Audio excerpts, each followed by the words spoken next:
네, 저는 요번에 이제 그 파이콘 KL에서 어쩌다 보니 9년째 지금 연속으로 발표를 하고 있는데요.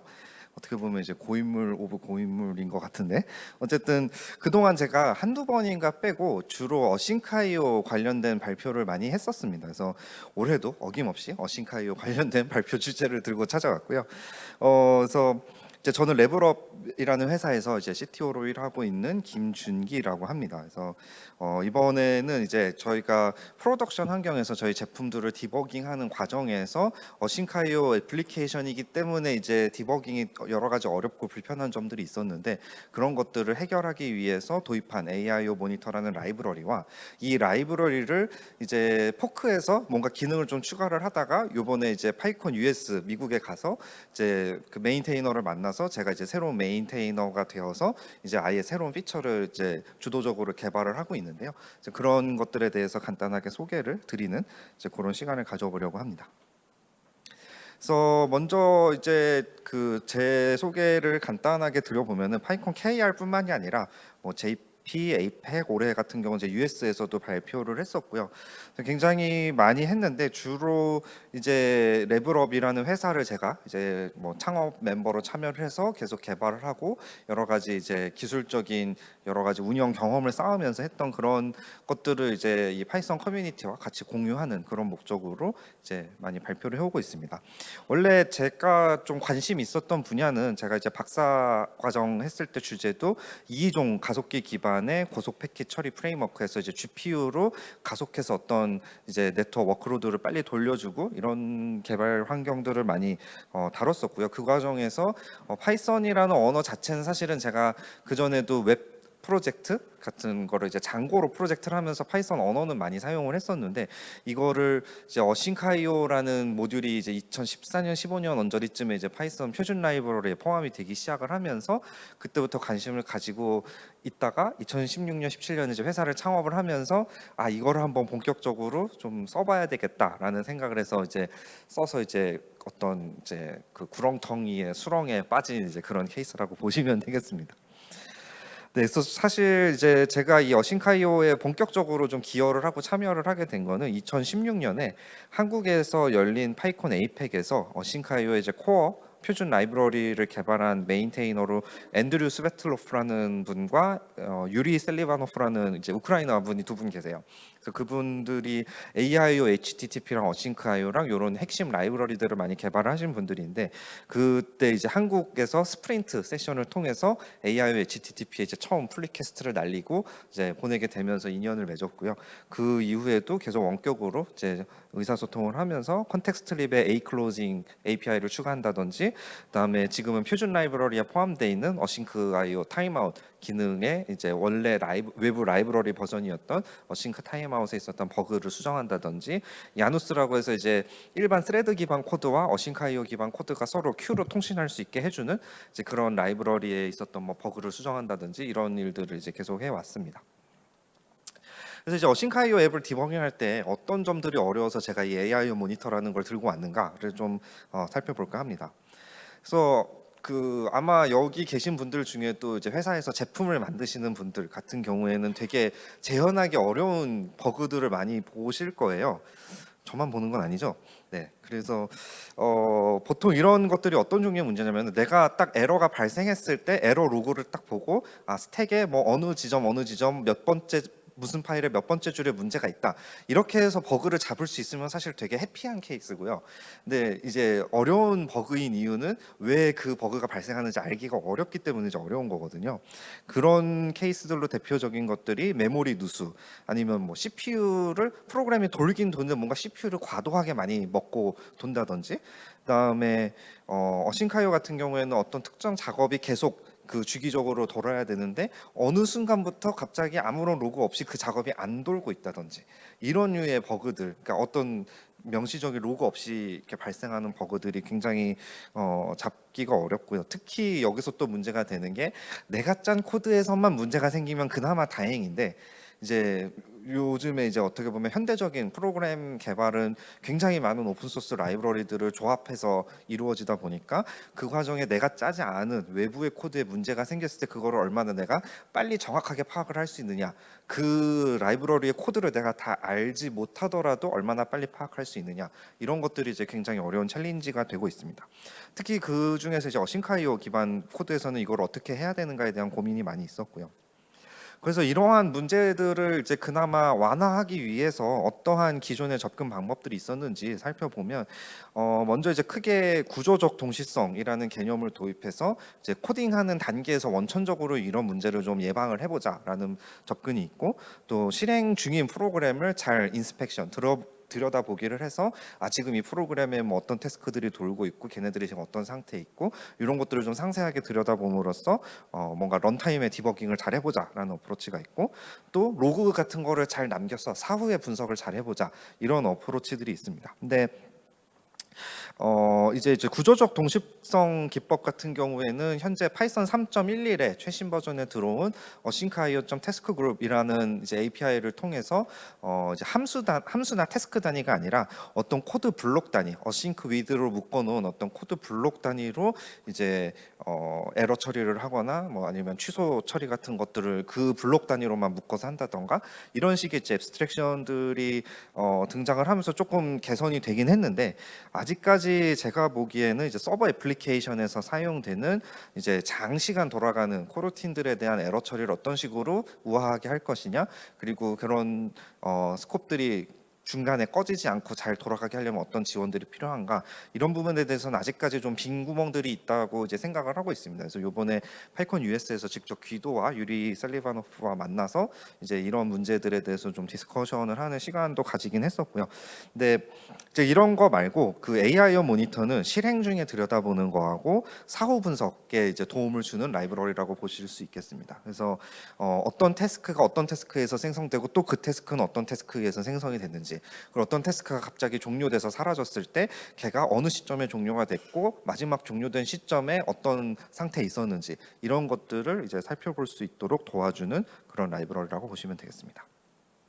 그래서 이제 파이썬에서 우리가 트레이스백이라는 걸로 보통 예외 처리를 하게 되는데, 이때 이 트레이스백이 알려주는 정보를 보면은 예외 타입이나 예외 객청 생성된 시점에 어떤 스택이 어느 지점에 있었는지 이런 것들을 알려줍니다. 근데 이게 이제 그 어려운 이유가 뭐냐면 어싱카이오에는 이제 캔슬드 에러라는 좀 특수한 예외 객체가 있습니다. 그래서 이러한 그 캔슬드 에러 같은 경우는 어떻게 보면은 그 예외가 그러니까 오류가 발생했기 때문에 발생하는 것이 아니라 내가 정상적으로 어떤 작업을 중단하거나 종료해야 할 때 이 컨트롤 플로우를 제어하기 위한 목적으로도 사용이 되거든요. 근데 이게 이제 파이썬 3.8까지는 그 베이스 익셉션이 아니라 그냥 익셉션이었기 때문에 익셉트 익셉션 이런 식으로 이제 캐치 올 그 트라이 익셉트 블록을 작성한 라이브러리가 중간에 껴 있다. 그러면 내가 그 라이브러리를 사용하는 코드는 정상적으로 취소 처리를 할 수가 없어서 프로그램을 종료할 때 이제 정상적으로 종료가 바로 되지 않고 뭔가 이렇게 행돼서 계속 떠 있다든지 뭐 좀비 상태가 된다든지 이런 문제들이 계속 있었습니다. 그래서 이게 파이썬 3.8에 이걸 베이스 익셉션으로 옮겨서 좀 개선이 되기는 했지만, 여전히 이 캔슬드 에러를 잘못 처리하는 서드 파티 코드들이 있는 경우들도 있고, 그래서 그런 경우에 이제 디버깅이 굉장히 어려워지는 문제들이 있고요. 그다음에 태스크가 내가 명시적으로 태스크를 종료해서 종료된 경우도 있고, 태스크가 알아서 실행이 다 완료가 돼서 그 함수가 리턴했기 때문에 종료되는 경우도 있는데, 이게 이제 중간에 에러가 나서 종료가 됐는데 그 에러를 바로 누군가가 잡지 않으면은 그 태스크 객체가 가비지 컬렉션이 되는 시점에 파이썬이 에러 로그를 찍어줍니다. 그래서 이런 게 이제 실제 에러가 발생한 시점과 그 에러 로그가 찍히는 시점이 굉장히 긴 시간 차이가 날 수가 있어요. 예를 들면은 서버를 돌리고 있을 때는 아무 에러 로그가 없었는데 서버를 컨트롤 C 눌러서 딱 종료하니까 그동안 쌓였던 막 수백 개 에러가 갑자기 콘솔을 쫙 하고 지나간다든지 뭐 이런 식의 이제 문제들이 생기는 경우들이 있는데, 그런 것들을 이제 어떻게 하면은 그 에러가 난 시점을 좀 더 빨리 알 수 있을까, 이런 것들을 이제 중요한 문제가 됩니다. 그래서 이런 것들을 조금 더 잘 알기 위해서 우리가 이 트레이스백 말고도 어떤 정보가 더 있어야 되느냐, 그래서 이 태스크를 누가 취소했는지 또 이 태스크를 누가 만들었는지에 대한 정보를 알아야 이러한 문제들에 더 원활하게 대응을 할 수 있다고 볼 수 있겠습니다. 그래서 이제 어싱카이오 태스크들의 이제 세상이라고 할까요? 이제 저는 이 어떤 세계의 안과 밖을 이제 구분하는 이런 표현들을 되게 좋아하는데, 예를 들면은 이제 자바나 파이썬 3.0에서 이제 외부 세상은 다 바이트 스트링으로 돼 있고, 그거를 내가 안으로 갖고 와서 뭔가 문자열 처리를 하려면 다 유니코드로 바꿔서 하고 명시적으로 인코딩과 디코딩을 하는 식으로 이제 앱스트랙션을 하는데, 그런 거랑 비슷하게 이제 어싱카이오라는 세계 안에서는 모든 작업들이 태스크라는 형태로 동작을 하게 됩니다. 그래서 이 태스크는 말하자면 스레드처럼 각각 독립된 스택을 갖고 있는 그런 객체들이라고 볼 수 있고, 개념적으로는 얘네들이 이제 동시에 실행되는 것처럼 보이게끔 이제 시스템이 동작을 합니다. 그래서 이게 이제 멀티스레드 디버깅을 하는 거랑 똑같이 어려운 문제가 있어요. 왜냐하면 어느 한 태스크의 한 스택에서 한 지점에서 발생한 문제가 사실은 다른 태스크에 의해서 발생한 원인이 되어서 발생한 그런 문제일 수도 있고, 또 이러한 태스크들을 누군가 생성을 했는데 뭐 그 태스크 자체는 정상적이지만 그 태스크가 뭔가 과도하게 많이 생성이 된다든지, 그 태스크의 취소 처리 같은 것들을 제대로 못 한다든지, 그런 것들에 대한 이제 이슈들이 많이 있습니다. 그래서 이 AI어 모니터를 이제 실제로는 이게 버전 0.5 버전인데요. 0.4.5가 2019년까지 개발이 되다가 이제 아무도 손을 못 대던 상태에서 제가 0.5 버전을 만들었는데, 이제 그거를 제가 V2라고 이제 임의로 이름을 붙였습니다. 그래서 기본적인 구조는 그 어싱카이오 기존 프로세스에 어싱카이오 이벤트 루퍼가 도는 메인 스레드가 있고, 거기에 AI 모니터를 활성화를 하게 되면은 별도의 모니터링 스레드가 붙게 되고, 그 모니터링 스레드를 외부에서 텔넷 클라이언트로 접속해서 여러 가지 명령어를 통해서 이 원래 애플리케이션의 어싱카이오 루프에서 도는 여러 가지 태스크들의 상태를 들여다볼 수 있는 그런 프로그램입니다. 그래서 실제 시작하는 코드는 간단하게 with AI 모니터 뭐 이런 구문을 써가지고 실행을 해주시면 되고, 이거를 텔넷을 통해서 접속을 하면은 이런 이제 터미널 명령어 인터페이스가 뜹니다. 그래서 다양한 이제 인스펙션 명령어들을 제공을 하고 있고요. 여기서 이제 제가 추가를 했던 내용들에 대해서 조금 더 설명을 드릴 건데, 이 기본적으로 원래 AI 모니터의 오리지널 버전에는 현재 실행 중인 태스크를 쭉 덤프해서 보여주고, 특정 태스크의 현재 스택 위치가 어떻게 되는지 보여주는 정도의 기능밖에 없었어요. 근데 여기에 이 태스크를 누가 만들었고 누가 어느 지점에서 만들었는지 이런 거를 추적하고, 또 종료나 캔슬레이션도 누가 어느 지점에서 그런 액션들을 했는지 추적을 하고, 또 이제 굉장히 오랫동안 건의 사항으로 있었던 것 중에 하나는 명령어 인자 같은 것들을 자동 완성을 한다든지, 여러 사용자가 동시에 텔넷에 접속해서 그 같이 디버깅을 할 수 있다든지, 이런 기능들에 대한 추가를 진행했습니다. 그래서 태스크 생성 추적기는 기본적으로 누가 어떤 태스크를 만들었는가에 대한 거고, 싱카이오의 set task factory라는 이제 API를 이용해서 모든 태스크가 만들어지는 지점에 이제 클래스를 교체함으로써 구현을 하는 방식을 채택하였습니다. 그래서 이러한 과정을 이제 다이어그램으로 표현을 하게 되면은 각 그 태스크들은 그 태스크를 만든 부모 태스크에 대한 역참조 포인터를 가지고 있고, 이거를 위크 딕셔너리에 저장을 해서 이제 과거에 이 태스크가 이제 실제 수행이 되고 있는 그런 과정에서 이제 마치 이거를 스택 오브 스택을 보듯이 이제 추적을 할 수 있는 그런 형태로 구현을 하였습니다. 그리고 또 태스크 종료 같은 경우도 마찬가지인데, 이 경우에는 태스크 이제 터미네이션 할 때 완료 콜백을 어태치를 해서 그 콜백이 이제 종료된 시점에 그 태스크들에 대한 정보를 기록하게 하는 방식으로 구현을 했고요. 이거 같은 경우는 이제 그 종료된 태스크를 계속 내가 메모리에 참조를 갖고 있으면 메모리 누수가 나기 때문에 그런 것들을 방지하기 위해서 여러 가지 이제 처리를 추가를 하였습니다. 또 이 그 태스크 캔슬레이션도 마찬가지인데, 이거 같은 경우에는 그 완료 콜백이 아니라 캔슬 메소드를 직접 오버라이드를 해서 누가 캔슬을 했고 캔슬 당한 애가 누군지 이런 것들을 이제 체인으로 기록하도록 하는 방식을 사용하였습니다. 그래서 이거 두 개는 이제 그 구현을 공유하는 부분이 많이 있는데요. 그 트레이스드 태스크라는 이제 확장된 태스크 클래스를 이용해서 종료 시점과 이제 캔슬되는 시점에 콜백을 통해서 이제 별도의 저장소에다가 이 태스크들이 종료된 시점의 정보를 스냅샷 형태로 별도로 저장을 해서 이제 그 큐로 전달해서 저장하는 식으로 되어 있습니다.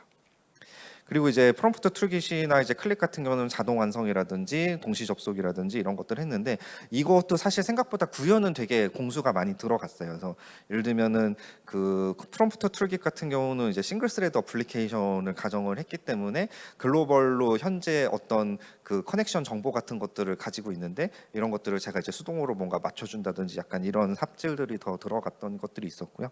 상세한 구현들은 이제 뭐 GitHub 레포지토리를 참고를 해주시면 될 것 같습니다. 간단하게 이제 어떤 형태로 UI가 보이는지 보여드리면은 이렇게 모니터 CLI라는 거를 통해서 텔넷 클라이언트를 실행을 하게 되면은 PS 명령을 통해서 이제 우리가 유닉스에서 쓰는 PX 명령하고 똑같습니다. 그래서 현재 실행 중인 태스크들을 굉장히 이제 뭐라고 해야 되나 컨사이즈한 뷰로 볼 수가 있게 되고요. 그다음에 그 코르틴 이름이나 태스크 이름 같은 거를 가지고 필터링하는 기능도 추가를 했고 또 종료된 태스크들을 따로 볼 수 있는 PS terminated 명령 같은 것들도 추가가 되었습니다. 그래서 이 태스크 생성 체인을 추적할 때 보면은 어느 지점에서 크리에이트 태스크를 불렀는지가 정확하게 추적이 돼서 표현되는 것을 볼 수가 있습니다. 그래서 이걸 통해서 이제 다양한 문제를 해결했던 사례들이 있는데요. 예를 들면은 이제 백엔드 AI가 돌다가 갑자기 멈췄어요. 그러니까 근데 프로그램이 죽은 건 아니고 뭐 CPU를 많이 먹는 것도 아닌데 갑자기 뭔가 어떤 처리돼야 될 이벤트들이 처리가 안 되는 그런 현상을 발견을 해서 보니까 특정 태스크에서 이제 코드를 잘못 짜서 이제 걔가 예외가 발생하더라도 걔는 죽지 않고 계속 컨티뉴해서 돌아야 되는데 그 태스크가 죽어버리는 바람에 이제 처리가 안 되는 경우를 이 AI 모니터로 디버깅을 했던 사례가 있었고요. 그 다음에 또 CPU를 갑자기 많이 잡아본다. 이런 경우는 이제 그 제가 이제 머신러닝 하는 고객분들이 많이 계시다 보니까 종종 이제 맞닥뜨리게 되는 문제인데 이제 한 디렉토리에 이제 내가 좋은 성능의 스토리지를 갖고 있으니까 파일을 막 100만 개씩 이제 생성을 하는 경우가 있어요. 그런 경우에 이제 그 통계를 내기 위해서 파일을 지금 몇 개를 쓰고 있고 뭐 용량을 얼마나 쓰고 있고 이거를 주기적으로 이제 체크하는 태스크가 있었는데 이 태스크가 실행되는 간격보다 태스크가 수행되는 시간이 길어지니까 태스크가 계속 쌓이는 거죠. 네, 그런 문제로 이제 스래싱이 발생했던 문제도 디버깅을 할 수가 있었고요. 그 다음에 이제 그 외부 의존성, 저희가 이제 gRPC IO나 이제 gRPC가 굉장히 많은 프로젝트에서 이제 잘 사용이 되고 있는 구글이 만든 RPC 프레임워크인데 이게 파이썬 바인딩 쪽이 약간 이제 제가 개인적으로 보기에는 완성도가 조금 이슈가 있습니다. 그래서 물론 계속 꾸준히 업데이트가 되고 있지만은 그래서 이제 특정한 이제 기능을 사용을 했을 때 메모리 누수가 발생하는 문제가 있었고 이때 발생했던 문제들 중에 하나가 그 제가 만들지 않은 어싱카이오 태스크를 이 gRPCIO 프레임워크 내에서 자꾸 자기가 임플리시트하게 스폰을 해서 너무 많은 태스크가 만들어지는 바람에 이제 문제가 됐던 뭐 그런 케이스가 있는데 이거 같은 경우도 AI 모니터로 디버깅을 할 수가 있었고요. 그래서 이제 이렇게 그 실제로 그 프로덕션에서 많은 도움을 받았고요. 제가 이거를 이제 정리를 하면서 들었던 생각은 이제 디버깅을 쉽게 하려면 우리가 무슨 일이 벌어지고 있는지 관찰을 잘 해야 되고 또 그 벌어진 일들을 재현 가능하게 잘 로그나 이런 걸로 남겨서 볼 수 있어야 된다라는 게 중요하다라는 사실을 깨달았고요. 어싱카이오가 이제 상대적으로 어떻게 보면 좀 새로운 기술이다 보니까 그 멀티스레드 디버깅이나 이런 거에 비해서 개발 도구들이 아직 디버깅 도구들이 잘 따라오지 못한 부분들이 있었고 그 갭을 AI 모니터를 통해서 잘 메꿔줄 수 있을 거라고 예상을 할 수 있었습니다.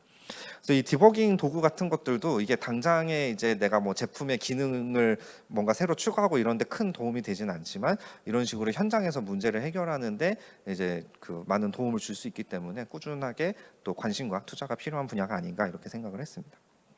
파이콘 US에 이제 다녀왔는데요. 지난 4월 말이었습니다. 그래서 이 AI 립스라는 이제 어싱카이오 라이브러리 모아놓은 그 저장소가 있는데 거기에 있는 웹큰 재즈라고 이제 닉네임을 쓰시는 스비아토슬라프 시도렌코라는 분과 그 다음에 이제 파이썬의 하이퍼시시스라는 그 테스트 가설 검정 라이브러리를 개발하시는 잭 필드라는 분 하고 이제 같이 만나서 뭐 여러 가지 뭐 아이스크림도 같이 먹고 이런저런 얘기를 했었고 이때 이제 AIO 모니터 메인테이너로 이제 저를 승격을 시켜주면서 5시간 동안 이제 각종 CI/CD 도구들에 대한 여러 가지 사용법 같은 걸 전수를 해주셨고 실제로 이제 일부는 그 다녀와서 저희 회사 제품에도 적용을 했고 굉장히 많은 도움을 얻을 수 있었던 시간이었습니다. 이제 올해 계속 제가 이 AI 모니터를 갖고 파이콘 APEC에서도 발표를 할 거고 그런데 어제 이제 KR 스프린트를 했어요. 그래서 웹 기반의 모니터링 화면에 이제 프로토타입 버전을 추가를 했고요. 그 부분은 이제 저장소에서 와서 플리캐스트 열려 있는 거 있으니까 관심 있는 분 한번 보시면 좋을 것 같고 또 이 좀 더 실시간 디버깅을 어떻게 잘 할 수 있을까에 대한 다양한 피처들을 머릿속에 이제 고민을 하고 있는 그런 상황입니다. 그래서 네, 여기까지 긴 시간 들어주셔서 감사드리고요. 싱카이오를 중심으로 저희가 이제 백엔드 AI라는 플랫폼을 개발을 하고 있는데 저희가 사실 되게 어떻게 보면 하드 테크를 하는 회사입니다. 그래서 약간 질에 겁을 먹고 계시는 분들도 혹시나 계시다면은 조금 더 마음 편하게 저희 회사에 관심을 가져주셔도 좋을 것 같습니다. 네, 이상으로 발표 마치겠습니다. 감사합니다.